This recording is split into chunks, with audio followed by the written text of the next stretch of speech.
This is a world where money doesn't mean anything. Time is everything here. If you want to buy something, you have to pay with some of your own time. Only then you can get that thing. But to live a good life in this world, you need to have time.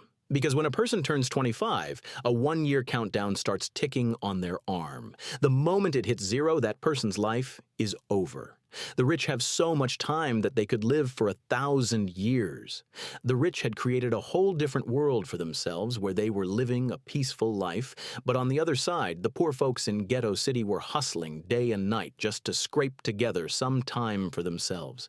Otherwise, their lives would be over. In this poor neighborhood lived a boy named Will, who only had 23 hours left on his clock. Will lived with his mom. Since people stop aging after 25, his mom, even at 50, still looked really young. Today was Will's mom's 50th birthday. Will was getting ready to celebrate his mom's birthday. He worked overtime last night and brought home a bottle of champagne. Seeing this, Will's mom gets really happy and says to him, "I want to see my grandkids. Why don't you date any girls?" Will replies, "Who even has time for all that?" His mom then tells him, "I have to clear the electricity bill and the bank loan by tomorrow or we'll get fined. That's why I'm leaving now, and I'll get all the bills and loans sorted by tomorrow night and come back." She added, "I only have 3 days. I'll be spending almost all my time paying the electricity bill and the bank loan. That's why you have to wait for me at the bus stop tomorrow evening so I can spend some time with you before all my time runs out." To this, Will said, "All right, I'll be there on time." Before leaving, Will's mom touched his hand and transferred 30 minutes into his body so he could buy and eat a good breakfast.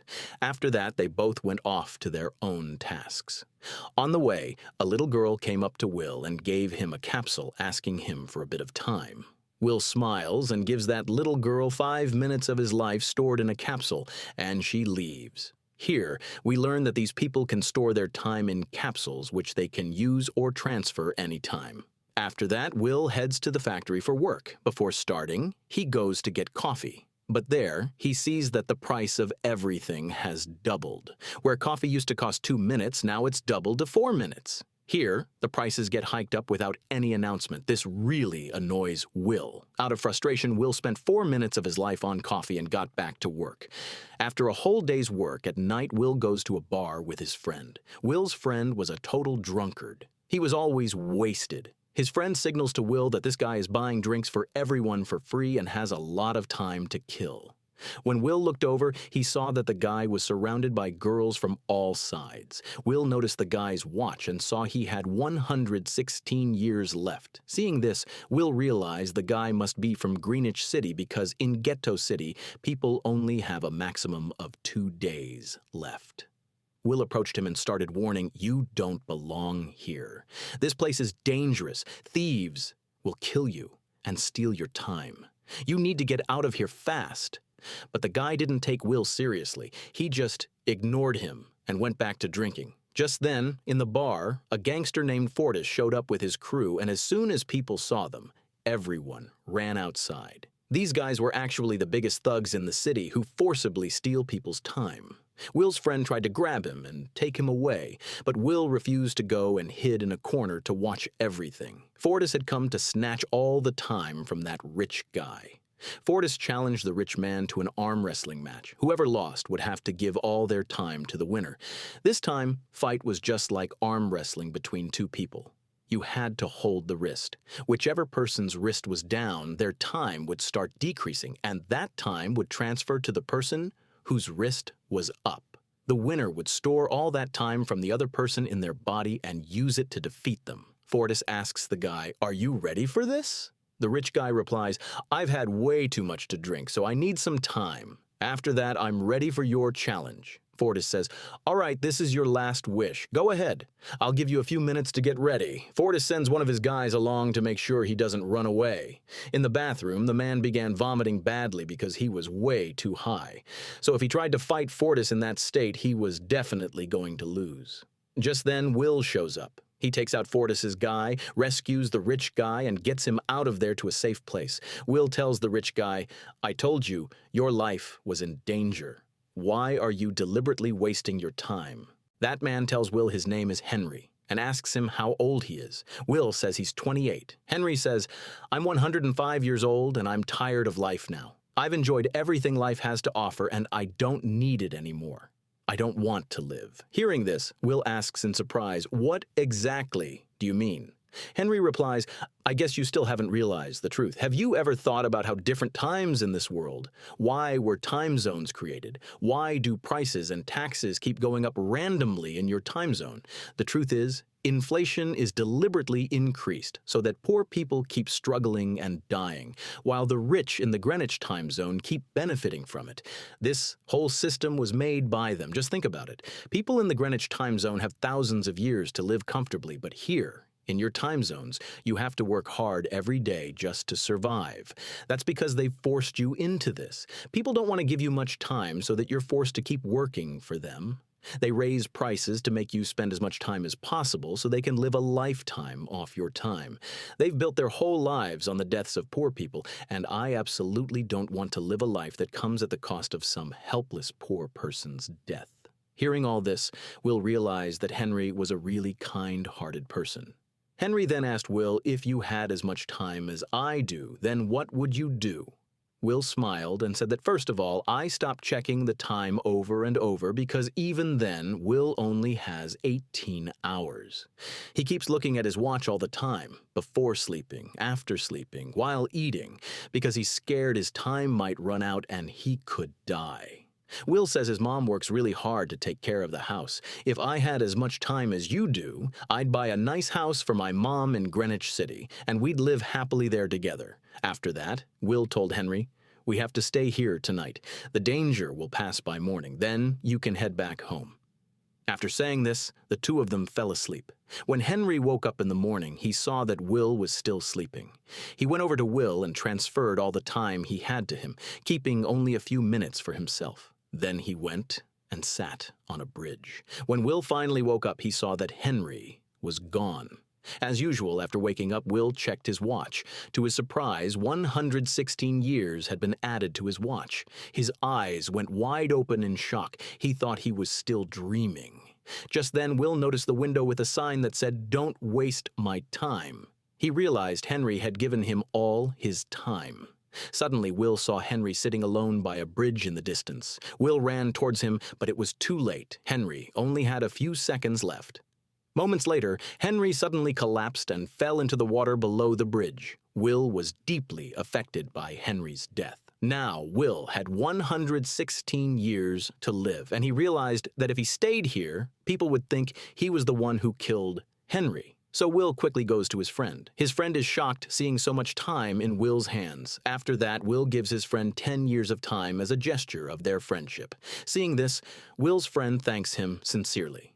Will says that staying here isn't right for him anymore, because with so much time, someone might kill me to steal it. Now, I want to live for my mom. I can buy a nice house in Greenwich City and live a safe life there. After that, Will says goodbye to his friend and leaves, heading straight to the bus stop to wait for his mom. 2 days ago, his mom had told him she'd pay off the electricity bill and the bank loan, then meet him at that bus stop. Meanwhile, Will's mom, after paying all the loans and bills, got on the bus to head back home. But then she found out that the bus fare had doubled in just 1 day. Where the ticket used to be available within an hour, now it had already been 2 hours. Seeing this, Will's mom got really worried because she only had an hour left. She asked the bus driver to let her son use the remaining time at the next stop, but the bus driver flat out refused and said if there's no time, then she should just get off and walk. Will's mom knew the next bus stop was really far, and even if she walked, it would take her 2 hours to get there. The bus was packed with passengers at that time. Will's mom even asked them for help, but no one helped him. Just then, the bus left. Will's mom didn't have much time, so she started running towards home. Meanwhile, Will was waiting at the bus stop with a bouquet of flowers for his aunt because he wanted to celebrate his mom's birthday today. When the bus arrived, lots of passengers got off, but his aunt wasn't among them. Seeing this, Will got worried and realized she must be in trouble. Right then, he started running to find her. Meanwhile, Rachel had only a few minutes left. She was knocking on the doors of passing cars and people's houses, begging for a little more time, but no one was willing to help her. Meanwhile, as Will walked a little further, he saw his mom running towards him. Seeing her run, Will realized they didn't have much time left. He stretched out his hand and started running quickly towards her. At the same time, Rachel had only 10 seconds left. She was also running full speed towards Will. But just as Rachel reached her son Will, her time ran out. She dies. Will felt really sad seeing this because he had planned so much for his aunt. He started crying loudly. By the next morning, Henry's dead body had been handed over to the timekeepers. The timekeepers started investigating the scene. In today's world, timekeepers were like the police. Their job was to prevent crimes. Officer Raymond from the timekeepers thoroughly investigated the place but found no clues. Then his eyes landed on the CCTV camera near the bridge. He decided to check the CCTV footage. On the other hand, Will had already figured out that the rich folks living in Greenwich were responsible for his mom's death. They had made the people of Ghetto City dependent on every single second. Now Will set off towards Greenwich to get his revenge, and that's where the real story begins. To enter Greenwich City, Will spent 1 year's time and entered Greenwich City. When he saw how the rich lived there, his eyes just popped wide open. Those people had so much time that they barely even thought about dying. They forgot that even the rich people's bodyguards here had more than 100 years of time. Seeing this, Will turns red with anger because in the city he came from, people only had 24 hours to live. Will is staying at a fancy hotel there. While eating, a very beautiful girl looks at Will like she's really into him. Meanwhile, the timekeeper, Raymond Henry, is checking the CCTV footage from the time of his death. That's when he sees Will in the footage. Although the camera didn't catch Henry falling off the bridge, in the footage, Will was seen standing near the bridge, which made Raymond start suspecting him. So Raymond asked his team to gather information about Will. During their research, the timekeepers found out that a man named Will had spent a lot of time sneaking into Greenwich City. This confirmed to Raymond that Will was the one who killed Henry. Right away, Raymond and his team headed toward Greenwich City. Meanwhile, in Greenwich, Will entered a casino where some rich people were playing poker, and he joined them. He walks in. When the guys see a new man, they start laughing at him. But Will was a pro at gambling. Today was the perfect chance for him to squeeze money out of the rich. Will played a poker game with a wealthy man named Philip. Philip is the richest guy around here. He even owns a time bank that lends time to people. Philip's daughter was sitting with him, the same girl who was watching Will closely just a little while ago. Once the game started, Will bet all the time he had in his life, and, using his sharp mind, Will wins by 1,100 years. Seeing this, Philip's daughter Sylvia gets really impressed with Will. She invites Will to a party at her place that night. The next evening, Will shows up at Philip's party with a brand new car he just bought. During the party, Will and Sylvia start dancing, and Sylvia secretly falls for him. She's about to confess her feelings when Raymond, the timekeeper, arrives with his team and catches Will. Sylvia gets angry at Will, thinking he's some kind of criminal. Raymond first only gave him 2 hours after taking all the time away. Then he started accusing him of Henry's murder. Raymond asks Will, "Why did you kill Henry?" Will tells him, "I didn't kill him. He didn't want to live anymore. That's why he gave me 116 years, and later he took his own life." But Raymond doesn't believe Will. Will realizes that Raymond is going to frame him in Henry's fake case and lock him up for life. So as soon as he gets the chance, he kills Raymond's men and breaks free. He grabbed Sylvia at gunpoint and took her hostage. Using Sylvia as a shield, Will escaped with her, tricking Raymond and his men, and made it back to Ghetto City. During this, Will didn't have much time left. He asked Sylvia to spare him some time, but she refused even for a second because she thought he was Henry's killer. So he sped up even more towards Ghetto City, hoping to borrow some time from someone once he got there. In his hurry, he didn't notice the barbed wire stretched across the road ahead. As soon as they collided, Will's car fell off the bridge. Both Will and Sylvia lost consciousness in the accident. Actually, on the way, Fortis and his gang had set a trap. Fortis saw that Sylvia only had 10 years left. He stole all of Sylvia's time and got away. Just then, Will and Sylvia regained consciousness. When Sylvia looked at her hand, she got worried because she only had 30 minutes left, and Will had just a few minutes left, too. Still, he gave some of his time to Sylvia, so their time was equal.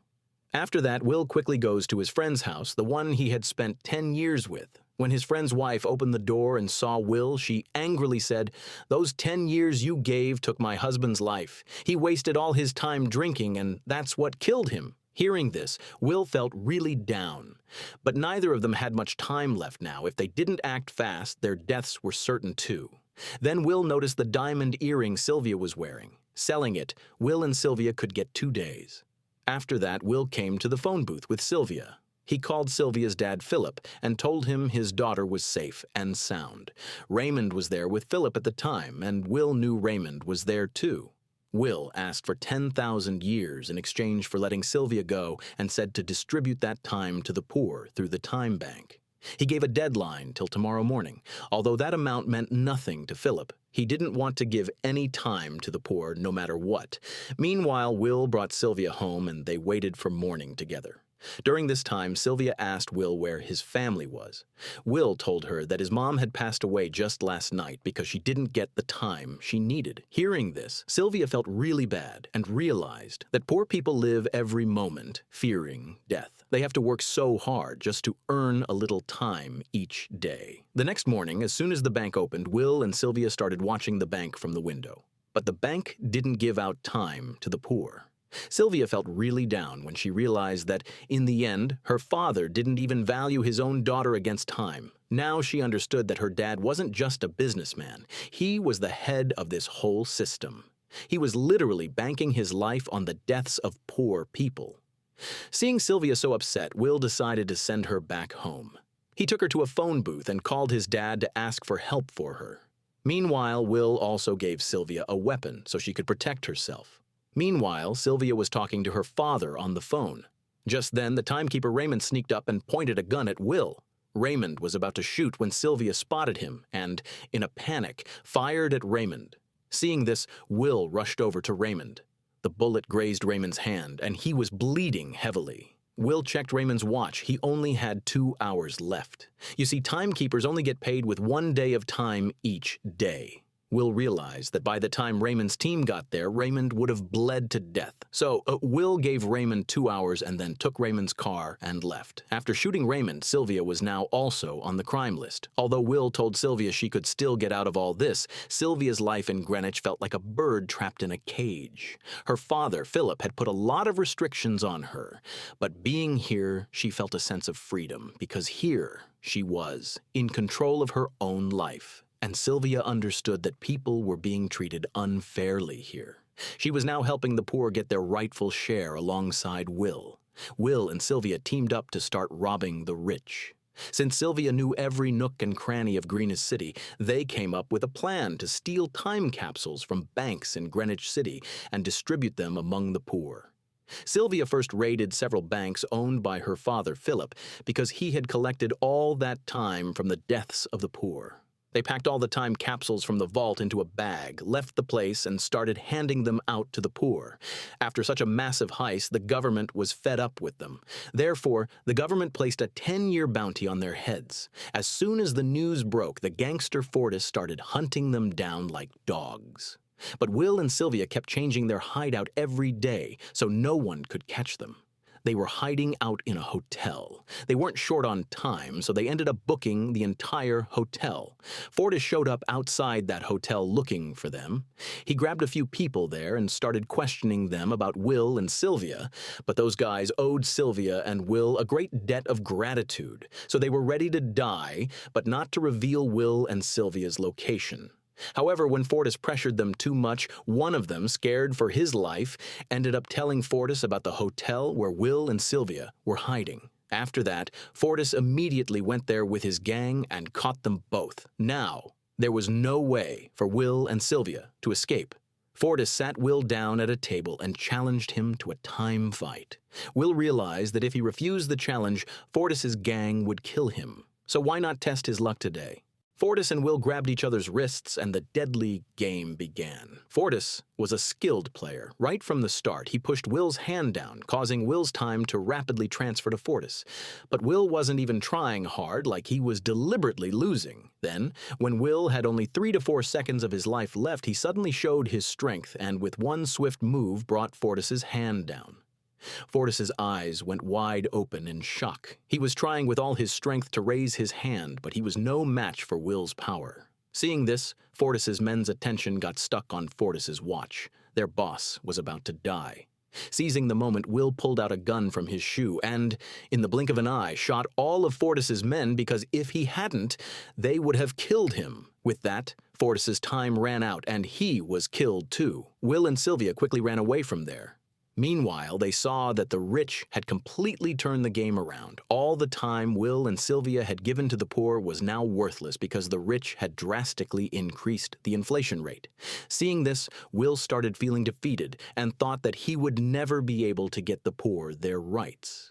He told Sylvia that it was all over now. Even if they gave to the people for 1,000 years, the rich would just keep raising inflation, and the people's situation would never improve. Sylvia said there has to be a way. To that, Will replied that we'd have to steal millions of years and give it to these people. Only then could we control inflation. But it wasn't that easy. Still, Sylvia had a plan for it. The very next morning, when Philip arrived at the office with his bodyguards, Sylvia showed up and told her father she wanted to surrender. All the guards immediately aimed their guns at her.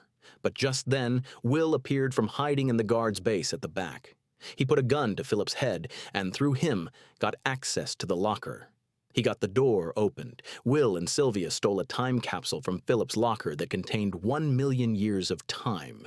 Each year in that time capsule had come from the deaths of poor people. Will and Sylvia ran off with the time capsule. Meanwhile, when Raymond found out, he immediately chased after Will and Sylvia. When Raymond looked at the watch on his hand, he realized he had less than an hour left. He called the headquarters and said, "Send my salary capsule to me. I don't have much time."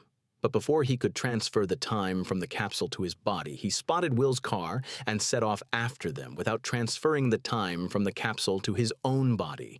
Because if those 1 million years were given to the poor, every single person in the ghetto time zone would become immortal, completely wrecking the system built by the rich.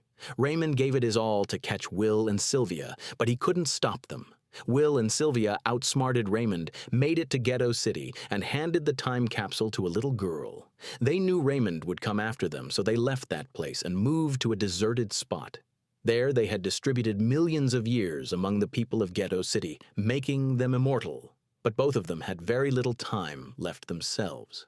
Unfortunately, at that moment, Raymond caught them. Raymond threatened Will, saying, "If you value your life, give back all the stolen time." Will then showed him the time on his watch. Will and Sylvia only had a few minutes left. Will said to Raymond, "Hey, you didn't forget, did you?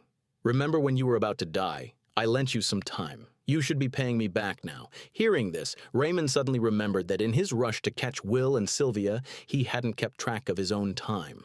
When he glanced at his watch, he saw he only had 5 seconds left. Before he knew it, the time hit 0, and Raymond was gone. Will and Sylvia managed to escape Raymond, but now they each had just 1 minute left. To make things worse, there was no one around in that deserted area to help them. Their deaths were staring them right in the face. The two embraced each other in despair, and just then Will spotted Raymond's car. Will ran towards the foreign car, and when he got there, he transferred Raymond's salary time into his watch. After that, he started running towards Sylvia to give her time too. Sylvia was also sprinting towards Will. Sylvia had only a few seconds left. It was exactly the kind of moment when Will lost his mom. Will had lost his mom, but he didn't want to lose Sylvia. Will was really close to Sylvia, but then Sylvia fell into his arms. Luckily, Will grabbed Sylvia's hand just in time, saving her life. Thanks to Will and Sylvia, everyone in Ghetto City had become immortal. Now, they didn't need to work in factories for hours to make a living. Everyone set off for Greenwich City to chase their dreams, which completely broke down the system built by the rich. And with that, this story comes to an end.